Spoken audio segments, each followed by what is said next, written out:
Well, hello, everyone, and welcome to another session of Adulting in My Purpose. I am always excited to be with you all here every single Wednesday at 8:30 Eastern Standard Time because you know how we do. So if you are joining for the first time, hello, welcome. If you are returning, what's up? Welcome back. Let me know that you're listening. Say hello. Don't be a stranger. Put your name in the chat. Say hello. And be sure to like and share and share with your friends what we're doing here at Adulting in My Purpose. So again, for those that don't know me, I'm Dr. Nicole Rankin, better known as Dr. Nick, and I am your favorite personal growth coach. That's right. I'm a certified personal growth coach, and really my mission is to help young leaders. I work with millennials. I work with our Gen Zers, really just to help them clarify their vision and really discover who they are and get a plan together to reach their dreams, to reach their goals, to reach their visions.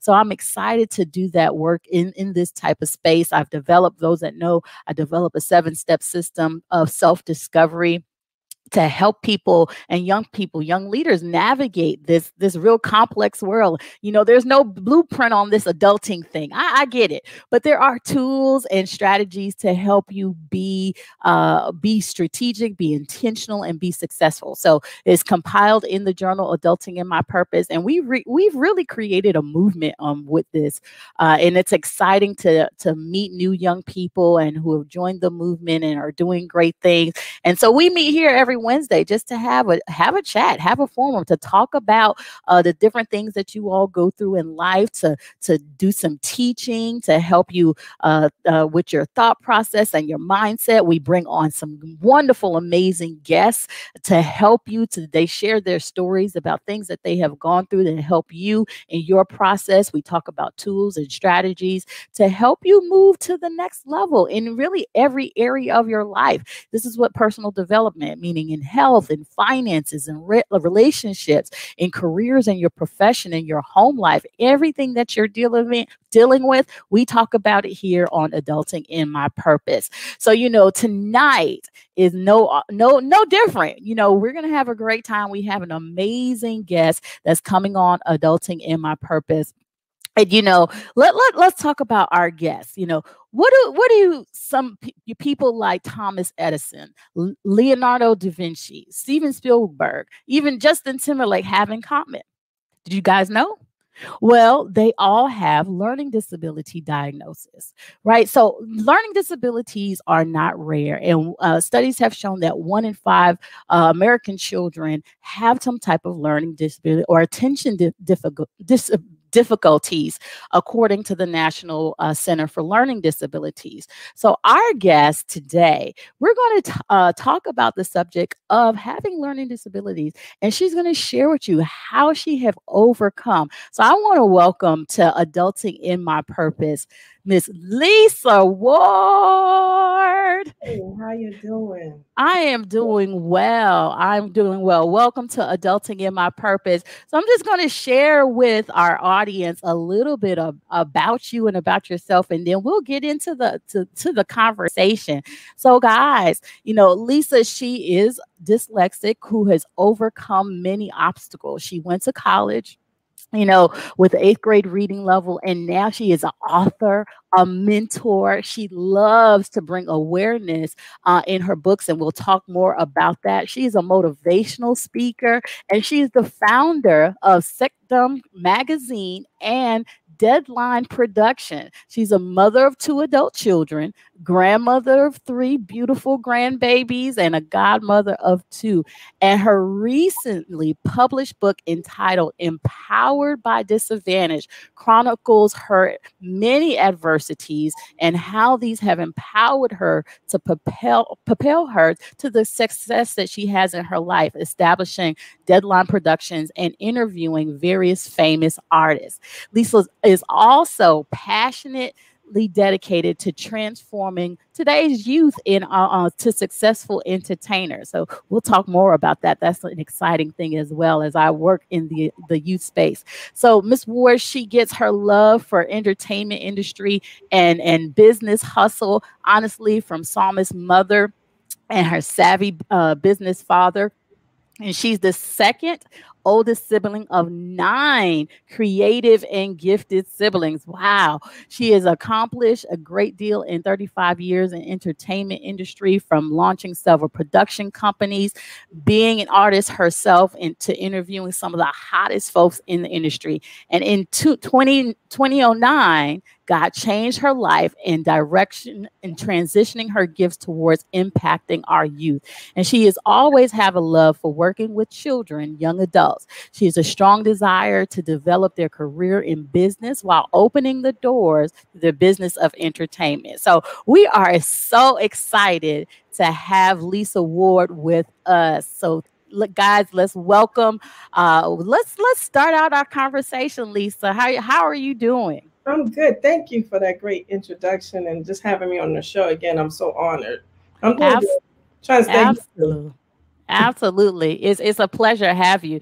So God, just kind of let's start by just talking about your career path and how you got started and where you are today.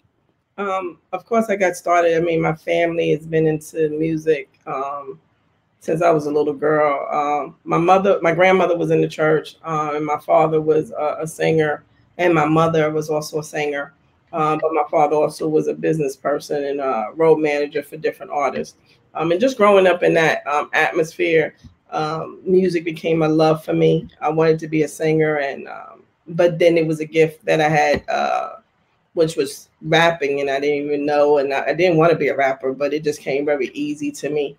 It opened so many doors. I got to work with to some amazing producers and artists, and that was like really the essence of me getting into the music business. But then being a female in the music business, at that time was very hard. You dealt with a lot of sexual harassment, prejudice, with women being in the business.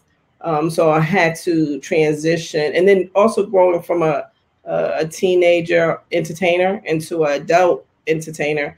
I had to go through that transition of parents managing you to you managing yourself, you trying to find your own voice. And then once I did that, just becoming educated by being around it so young, I really learned the hands-on of business. So, and I always liked business. Business was something that gravitated to me. So I knew that I wanted, back then, I don't know if you remember, but we used to call them co-op high schools. And when you get to, you want to go to a co-op high school, you got the opportunity to work in your field. So it wasn't a regular high school. So I got the opportunity to go into a co-op high school and start doing business. And but from junior high school to high school, a lot of doors opened for me, where I had to go out there and speak to people.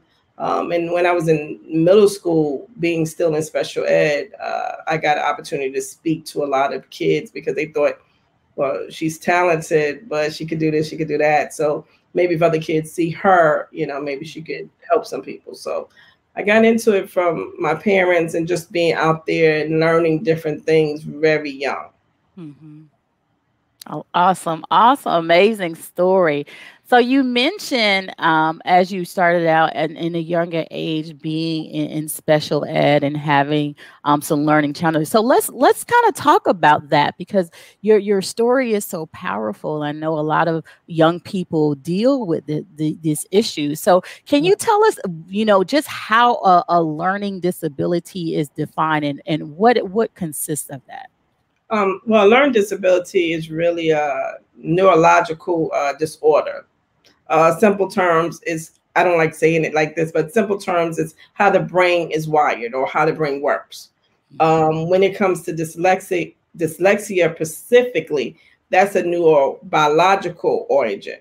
And it affects, like you just said earlier, 1 to 5 people are affected with it. And it affects them from reading, the interpretation of words, letters, symbols, organization, time management, but it does not define the general intelligence of that person. But the most common symptom that people are more aware of is seeing words backwards or letters backwards. That's the one when you tell somebody, oh, I'm dyslexic, that's the first one that they come to. But a lot of people don't, you mentioned some other people, Bill Cosby's son, when I really realized that mine was different is when he died and Bill Cosby had announced that his son was dyslexia. And he explained that his son was dyslexia where the information his brain was given was different. He didn't see things really backwards too much. It was how the brain broke down things as it got information. And that's the one I have for the most part. Okay. But there are a lot. I've learned when I was reading, writing my first book. I was reading Overcoming Dyslexia. I was doing a lot of research, and and talking to different psychological people. I realized that if you're dyslexia, you tend to have another learning disability connected to it. And then you have to kind of figure out what that is. What's sad is that the school systems really do not know how to deal with dyslexic children. And that's where they get lost and they get into other issues and behavior issues and things like that, which is really sad. But I realized that the Board of Education did not know how to deal with people with dyslexia once I worked for them. And there was this kid in special ed and he was really bad, but they was like, oh, he can't learn. And they sent him to my office and I had him doing college math within 10 or 20 minutes. And I said, oh, it's not that he can't learn. He has a learning disability. Y'all have to teach him a particular way. And that's when I realized the teachers in the Board of Education are not trained specifically to handle dyslexic children. They're just trained to handle people with learning disabilities or what other word? Well, they put everything in learning disability. They put children who have, mental, illnesses, which is totally different than a learning disability. They put everybody in one group, and which is another issue. So I think we need to really get that situated. So. Wow. That's an amazing thing that you talked about, because, when you think about the statistics that says 1 in 5 children that deal with this, and how we teach, we teach for the masses. So there is a wider group of students that have specific needs that need to be addressed. So in thinking about that and how we have evolved over time, and I mentioned this to you a little bit earlier, that I had struggled when I was younger with reading comprehension. Of course, back then they didn't have those labels. I was just put in remedial. I was considered remedial for my schooling, and I was placed in remedial classes. Correct. Later down the line, we knew that it was dyslexia. But how do you feel that the stigma has kind of evolved over time, or is there still that stigma for these learning disabilities or dyslexia or issues that young people have? I think there's still a stigma there. I think that dyslexia is the new word that they use a little bit more freer, but I don't really think a lot of people understand what dyslexia is. I think they just say, oh, okay, you're dyslexic, okay. And they automatically will think one direction. And there's so many different learning disabilities, and there's different ways that people who have dyslexia. But what people don't realize too is that with dyslexia, the most successful and most people who are millionaires are dyslexia, have dyslexia. So I don't think it has been fixed, and especially in the workforce. I think that, or I know that, and this is something I really want to try to help get resolved some shape or form. I don't know how God is going to do that with me yet, but people like yourself and us, I hope to get a bunch of people together so we can put a committee together and do something so we can put into the workforce something to help people with learning disabilities when you take training, because they are prepared for people who are blind, people who are in the wheelchair, people who have some type of physical disability, but Mm-hmm. not really have it set up for people who have learning disabilities.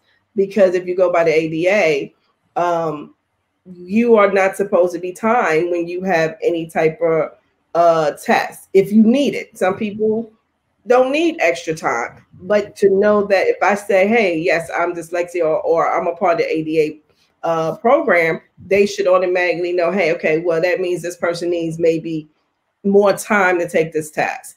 Or when you're in Wow. training, okay, we need to set up training classes where maybe they shouldn't be online. Maybe the people who have this need to come in and do their training.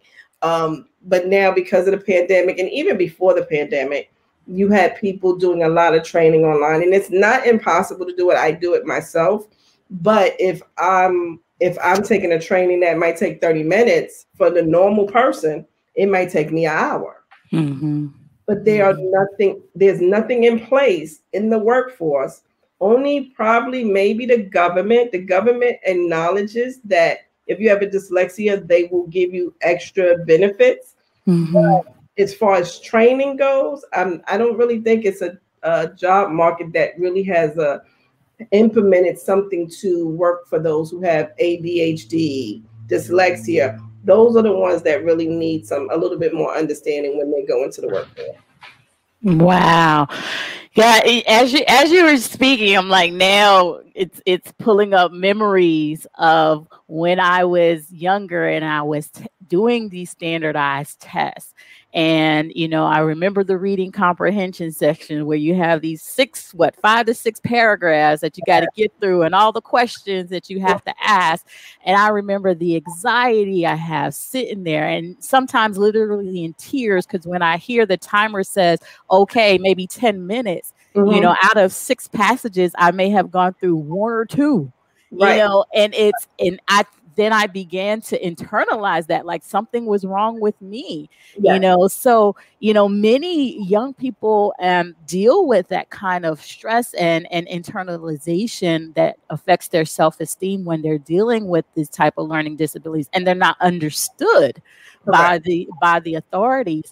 So what do you feel are some of the biggest challenges that have come with having the learning disabilities that you have to overcome? For myself or for people in general. Kind of both. Let's see. We can talk about both. For me, I have shortchanged myself when it comes to I feel my family probably would say no, you don't, but I feel that sometimes I shortchange myself because there might be a particular job I might want to do, but then I'll say it requires these things, and I already know the training is not going to be there. I might not go for that particular job. Mm. I'll go for a different job, not an easier job, because my job is not easy. I've worked for the medical field, and that's not easy. That's medical terminology is definitely its own language. Yes. And I worked for the medical field for 12 years, and I worked in the Board of Ed for 2.5 years. I've had pretty good careers for someone who has dyslexia. But in that journey, it took, I don't know how many years. I'll say maybe 12, 15 years before I actually told people I was dyslexia. Mm. For people who are out there, I think a lot of challenges are for those there's people who, a young lady called me and said, hey, I would like to know you're an author and, I want to write a book. And, I work in the medical field too. And I think she was 40 and she said, but I have a lot of issues and I need to really figure out how can I overcome these things. And we talked a couple of times and I tried to help her as well. And then I meet so many people who want to write books or want to do other dreams and they feel limited and they don't do it, and I try to tell them that hopefully through my actions, because I still suffer from it. So I've come a long way. I'm not at an 8th grade reading level anymore, thank God. But I've come a long way with good training. I went to a good school that helped train me and understand the tools I need to overcome some of the things that come with dyslexia. Awesome, awesome. And in thinking about the tools that you talk about, some of the things that are out there, what are some promising strategies that are already in place or that are available to improve or to help overcome some of these challenges with our young people? Um, I would, one, it depends on where you live. I know that if you see what I think parents have a fear of doing, and that's why I wanted to talk about this more with publicly, Mhm. is I know children who I've told their parent their child has a learning disability. I'm not sure which one yet. If I'm around the kid a little bit more, the child a little bit more, I'll probably be able to tell you. But they'll be like, "Oh no, no, my child is fine. My child is fine." They're more worried about the appearance of Mm, what that looks like than worrying about that child, and that's mm, not going to help that child. Thank goodness, my granddaughter is dyslexic, and because I'm able to diagnose it easier, and her parents are really good with listening to me and getting their feedback from me, and we're working with it and talking to the school, and she's doing really really good this year. So we're just going to stay on top of it, but parents need to first realize the symptoms. If your child is 4 years old and they still not speaking clearly, they're not able to say certain words, you might want to say, hey, let me go and get a speech evaluation to see what's going on with that. If your child is in third grade and your child cannot spell cat, you might want to say something's wrong here. They're quick to just ignore the signs, and I think that that's a really issue. My mother didn't ignore it, but the school system did. My mother said something's mm, wrong, and they would not test me. And at this time, there was no special ed. mm, So once special ed was created, they did realize and they did put me in there, but it was like, okay, you have two different types of children. You have children who really need to be in special ed and need all the tools of special ed. I was one of those children that sometimes the teacher was like, why is she in special ed and why is she in regular ed? So I was that middle kid.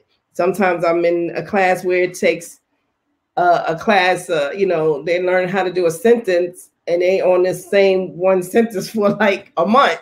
And I'm like, mhm. okay, wait a minute now, this is taking too long.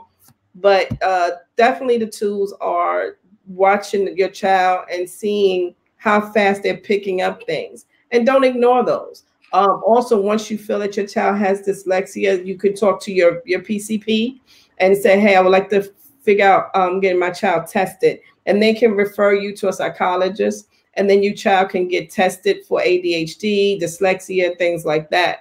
And once you get tested, you can also ask your school system, hey, I feel that my child has a learning disability. I would like to get them tested.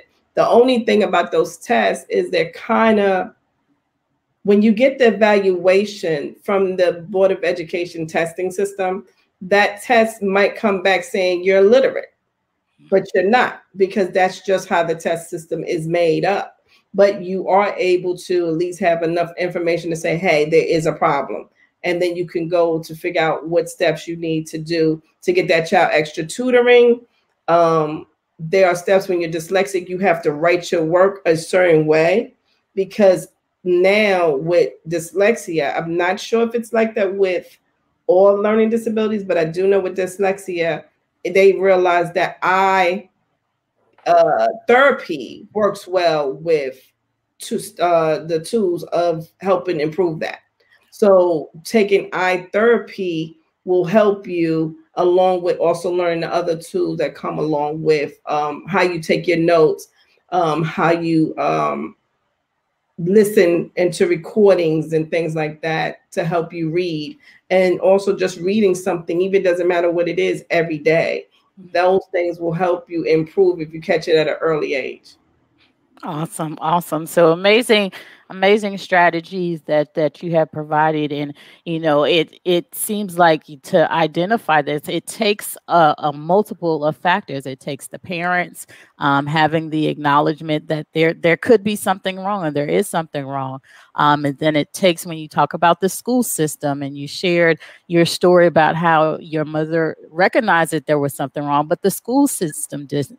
Right. So it seems like there's a disconnect Mhm. that is taking place, and it somehow we have to bridge those gaps to help these students in need, or else they'll fall through the cracks. And Yeah. so with that, what, as as a young person who are dealing with the challenges and the struggles that come with having to learn disabilities. You grow up in to be Mhm. a teenager and a young adult that is struggling. So what are some of the factors or some of the things that you have seen that have negative an impact on young people who are growing up with, as now millennials in the world, and trying to deal with not only just the challenges of being a young adult, but Mhm. then being a young adult with learning disabilities and learning challenges? Most of the time, if you have a child that runs into learning disability and is not helped, and they're going into high school and college, at that Mhm. point, and again, that age level, a lot of times they might go to crime. They Mhm. drop out. The dropout rate is very high because they're frustrated, they're angry, and no one's helping them. And when you're trying to, even when I was writing I've been wanting to write a book since, I won a contest and they said, oh, you're great. Well, since college. And I realized that writing was something that I was good at, but my frustration of writing, if you can't put what's in your head on paper, it's very frustrating and agitating. So now you Mhm. go to behavior issues, acting out, skipping school, Mhm. and to the point you get into the wrong crowd, and now you go into criminal states. Then you have kids who might not go into that way, but they're not in school and they're ashamed and they're getting bullied. And then you Mhm. have a child that's being bullied because they have a learning disability, and then now that child might kill themselves. So we have Mhm. a lot of things to worry about if we do not try to pay attention to what our children are going through and see the signs early, even if we're wrong. I'd rather be Mhm. wrong than to come home and then my child is, a dropout, or my child is being teased and they commit suicide. So we definitely have to pay attention to those tools, and those are things that people deal with if they're not addressed. Crime, dropout, and Wow. being in the Yeah. streets. Wow, and it's something to think about, because in this 1 in 5, that's a lot. Yes. And so we have a great group of young people that are truly amazing, right? We just have to understand them and learn how to teach them, learn how to lead them a different way, but giving the time to do so, and investment in them, so they know the greatness that they have inside of them. So I love the work that you're doing, and speaking from a personal experience and knowing the challenges myself, and having to deal with them, and becoming a productive adult and a successful adult, and not take the route that you talk about, the negative impacts or the outcomes that could happen. Mhm. So when we think about just kind of the older leaders, and whether it be in the workforce, in a school system, just how do older leaders look at this issue as an issue, and the impact that it's having on our young people, and what are some of the things that we can do to start to create change? Um, I think one thing that leaders, and it could be leaders in the church, because Yeah, most of our, families still go to church, and yeah, and there's so many kids in church that are sitting there, and when we went to church, We couldn't play with no phone. You better not touch no phone. And Look, go, we didn't even have a phone. we have a phone, but you better not bring no coloring books and crowns and back there and just listen. Um, I think that we need Yeah. to put more programs in the school, in the churches, in schools, after school programs, in the jail systems. If there are people who are young and they decide that, just like they do an evaluation and say this person is mentally challenged, or what they call it, what's the word I'm looking for? Insane, and they'll say, okay, well, this person doesn't need the regular jail, they need to go to a hospital. Why can't we look at the people who are going to jail? Why are they creating these crimes? Do they have a high school diploma? Do they have can they read, can they write? And if they can't, maybe put them into a type of facility where they are in school all day and learn different skills and things, and make them and rebuild them, and then put them back in society. Those are the things we need to do. First, find out the source instead of just putting somebody in jail. Why are they creating this crime? You know, why is this person skipping out on school? Why is this person not paying attention to things? And once we find out these things, we as leaders need to step up and do something about it. We started SECDUM magazine because of that. You know, we wanted to, it's great to have a business and have children come or people work for you as an intern, but then most of the time when they are intern, they're gophers. Instead of giving them real jobs to do. So with SECDUM magazine, we had people who came in. None of us knew how to do a magazine. Not me, none of us. We had an idea, and me being in the music business, I had a lot of connections. So I took a staff of, I think it was 8 kids, and they was photographers, graphic designers, models, and things like that. And we put them together and we say, listen, we're going to give you the opportunity to be a part of magazine spreads of people like Queen Latifah or MC Light. And it's your design. And you present your design just like you would do any other job.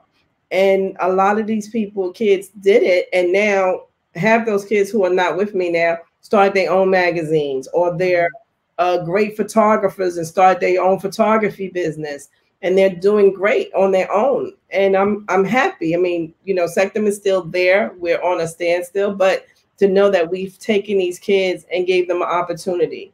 Deadline Productions, when we did that production company, it was to teach children, how do you get into the music business professionally? What does the label look for, and what can you do? And what are the tools and skills you need to present yourself professionally to a record executive? And that's what we did. And we gave them that opportunity. We had doctors, businesses give us the money that we needed to put out a professional album where these kids was able to do their first single and put it out there. And one was on the when P. Diddy did the 4, or one of the kids was on that one, and we have his first single, Rel Jervy. We have his first single that he did publicly with us on our project. Miss Yola, she's out there singing a lot. He has 3 albums out there, been on and went to American Idol, made it to Jennifer Lopez, and you know, she didn't get on, but she made it that far. So, you know, just giving kids an opportunity. And we as adults and leaders in different organizations, we are so quick to jump on children and young people, young adults, and say, why are you not doing anything with your life? Why are you doing this and doing that? Well, what are you doing to help them? You know, we came from a village. It takes a village to raise a child. We don't have that village no more. And that's why we have our children that's so lost. We need to go back with that. Now we have technology, which can help us. But you can't keep telling a child all the things they're doing wrong, and you're not doing anything to help that child become better. Absolutely. So true. You dropped some great nuggets, even just to think about as older leaders who are supporting and preparing for our future generation. You know, our young people are our future. We say it all the time, but and especially now, there's so much diversity in our young kids, right? And so we have to think about that and look about that. And I love what you said. Give them opportunity. Give them a chance. It was somebody that gave you a chance that to get you to where you are, rather than, like you said, looking at the negative, look at the positive, create opportunity, create possibilities for them. Because I believe that, when children believe that there's possibility, Mhm. they'll go for it, Yeah. right? They just need a little bit. It's not even a lot of belief or a lot of thought process, but if they believe that there's a possibility and they know they can have a choice and they can see something greater Mhm. than where they are, I believe that they'll take that opportunity and show their greatness. But we have to, as leaders, as you said, we have to be the one to give that example, to help open those doors. And so I love what you have done with your magazine. I love what you have done with your production company, and in preparing those and being an example of how leaders can open the doors and present a platform for young people to thrive and thrive in the way that they want to thrive. I Right. love that. Right. Y- And uh, then so also just teaching people new things that they never did. yes, If you did yes, something you never did and you do it, then you have something to be proud of. You know. absolutely. But our generation's a little lazy sometimes, and we need to get them, to understand when you do something of your work, be proud of it, and then tell people about it. Don't Mhm. just create and let it sit on the shelf, because then why did you create it? Right, You know, right. it's just you're wasting your time. Don't waste time. Time is too precious. Absolutely. Wow. Great, great stuff. Great stuff. I love that this conversation. So let's talk a little bit about you, Lisa, in, as a personal growth coach. My main focus in just teaching with millennials and our Gen Zers, our younger people, is to help them with their personal growth and personal development, because I believe that attention and strategy and being intentional with your own personal development, that you will be able to increase and thrive in all areas of your life. So whatever that is for you. So for you, just as you're living, what do you do for your own personal growth and development? Um, Definitely surround myself around good people. That's Mm-hmm. one of the main things, spiritually and businessly. Um, Mm-hmm. if you're around those things, that definitely motivates you, or should motivate you to be a better you.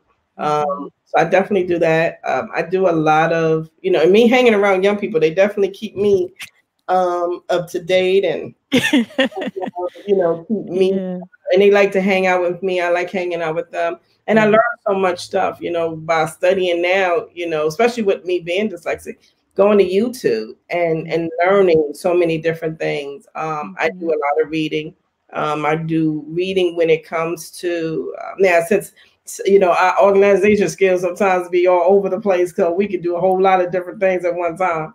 But I definitely like reading business books. I love reading books on empowerment and motivating myself, because even though you and your I being motivational speaker and coaches, we still need to refuel ourselves, Absolutely. give us more energy, so we can help other people, because even though we are positive people, we have our own issues that come and challenges that we have to deal with, and we have to get back on that wagon so we can keep our purpose going. So I do a lot of studying and keeping myself around the right people.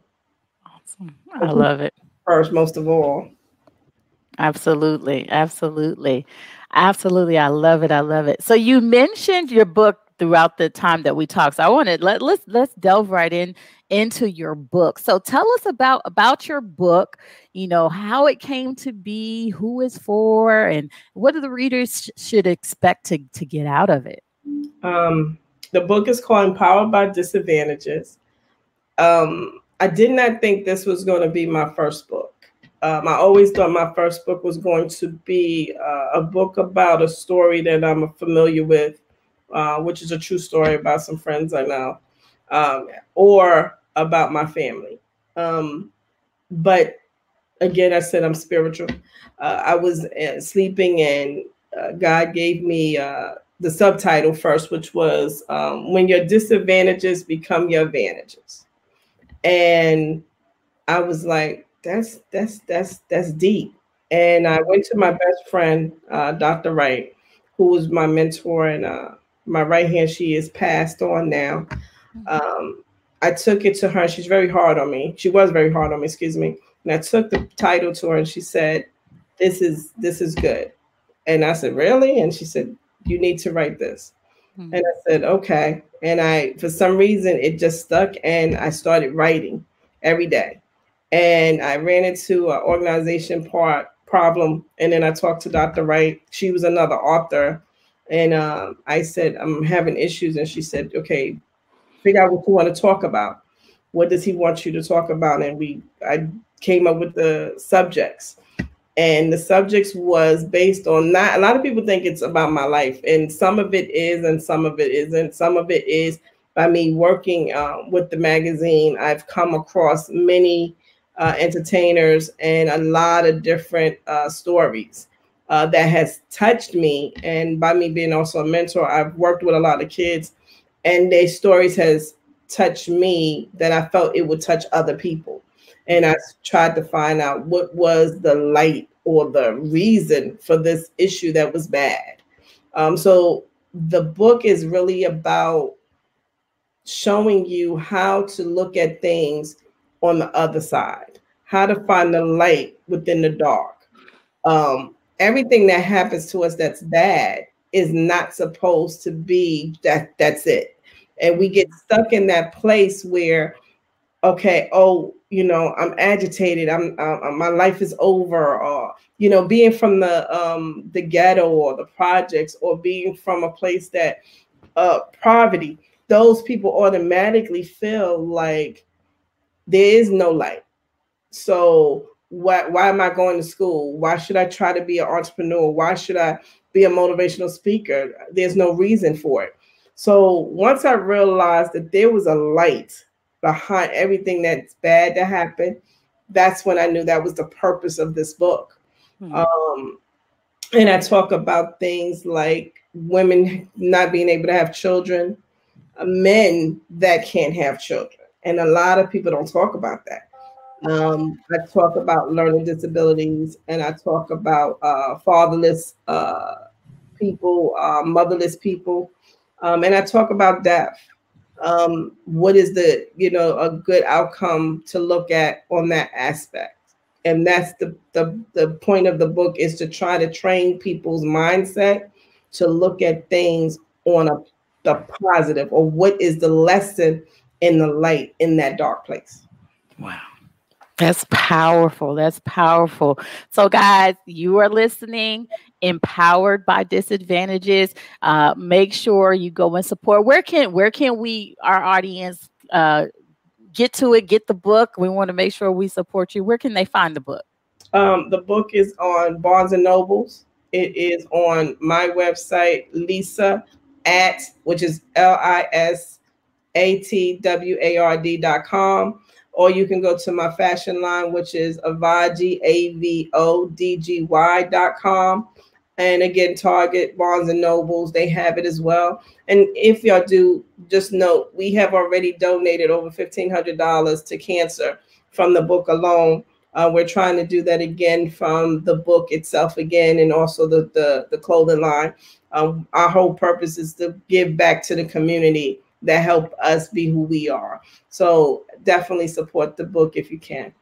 Absolutely. Absolutely. Guys, make sure you go to Lisa at ward.com. It is scrolling. Make sure you support an amazing project that you're doing to help just increase awareness that there is light. Right. And giving hope and encouragement to people is such a powerful thing, especially in these times that we're living in today. So this has been an amazing conversation.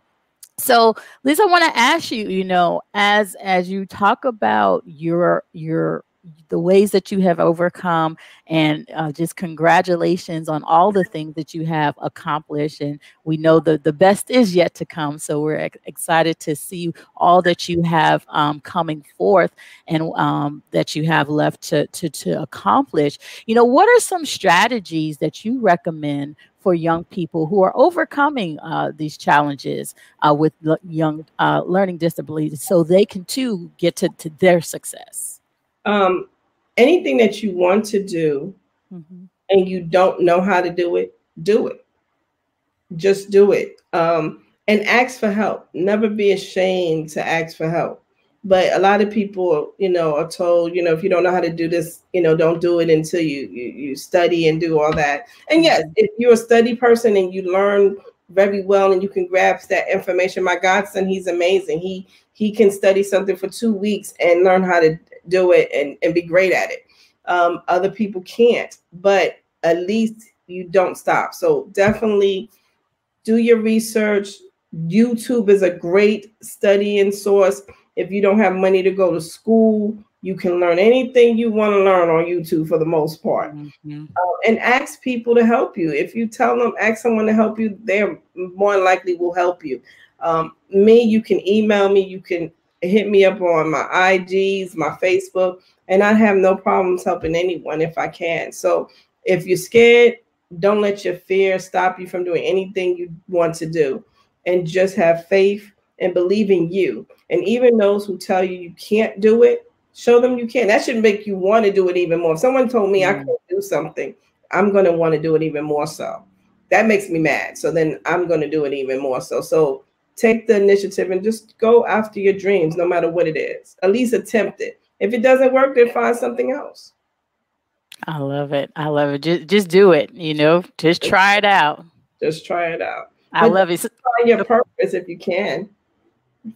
People have to figure out what their purpose is. And if you can't know what your purpose is right now, it's okay. It took me 20 years to really know for sure. I had seen little, pieces of what I thought was going to be my purpose, but to clear out the actual vision and knowing 100% what my purpose was didn't come until I was, in my 30s. And then I knew 100%, and then, I followed them through. So just do what your purpose is, and find what you like to do and go after it. That's awesome, because I was going to ask you to talk about, or talk to the young people that are out there that are trying to find their purpose, and who are challenging and stressful. What would you say to them? Definitely write down your dreams and your goals, what you want to do. Speak it into existence. I think that's my new thing that I'm doing for myself, speaking it into existence.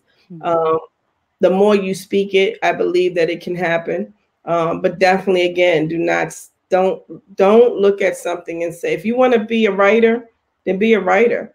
If you want to be a artist in the entertainment business, I will tell people it is a dime a dozen rappers and singers. But if that's something you want to do, then you have to just figure out how you can make yourself more creative, more outstanding and different, so you can be in that business. But become very skillful and learn your business, and understand that everything you do is a business, and you are a brand. And once you know that you are a brand, then you have to present yourself that way 24/7. I run into artists who want to be artists, and I'm okay with, I understand it's a fab of, with jeans and things like that. But, you want to still present yourself. You look at 50 Cent. When 50 Cent came out, it's all street. Yeah. But he ain't street. No, exactly. A man always have a pair of shoes, a suit, dress clothes all the time. I don't care if you have $5. Go to what you call it, the Goodwill. Goodwill, and get you some, dress clothes, because you never know when you might have to present yourself, professionally. So go after your dreams and work hard. Awesome. I love that. I love that. Such wisdom. So guys, this has been an amazing conversation. And, I love to bring you the best for the best. So I thank Lisa for coming and just sharing her story, sharing her expertise, and just sharing her wisdom for you. It's been great. And I know, what we have, where can we find you? On social media, how can we get in touch with you? You mentioned that people can reach out to you. How can they do that? Definitely. Well, one, I will say, if you want an autographed copy of the book, then you want to purchase it from avaji.com, because then I can definitely get the order personally, and then I can autograph the book before we mail it out to you. And I will personally sign it and be mailing it to you.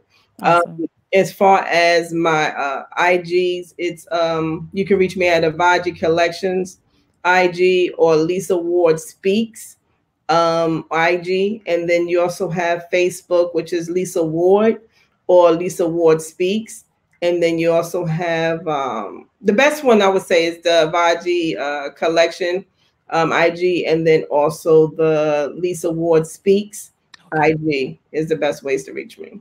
Awesome. All right, guys, you heard her. Make sure you go support, like, and share her stuff. Support the book. This has been an amazing conversation. Such golden nuggets that have been dropped. So, Lisa, I want to give you the last question that I ask every single guest that comes on to Adulting in My Purpose before we close out. What does adulting in my purpose mean to you? Being the best person I can be for the next generation. Being the best person you can be for the next generation. Yeah. I love it. I love it. Okay. Well, guys, awesome. Awesome. Well, Lisa, thank you. Thank you. Thank you so much for your time. Thank you for coming on. Thank you for sharing. Thank you for having me. I truly appreciate it. I had a lot of fun. Absolutely. Great conversation. So guys, we are here again every Wednesday at 8:30, bringing you experts, bringing you inspiration, bringing you people and tools and strategies that's going to help you get to where you want to go. You don't have to do this adulting thing alone. I know you think you do, but there are resources, there are people out there who are here to help, right? And we're here to help. So again, Adulting in My Purpose is a movement just to help young leaders discover who they are, create their vision, and develop a solid plan for their next step in life. So join us next week, where we'll come back again with another amazing guest. Wednesday, 8:30 Eastern Standard Time. So come back for another exciting episode of Adulting in My Purpose. You don't want to miss it. So until then, as always, be safe and be blessed. We'll see you next week. Take care, guys.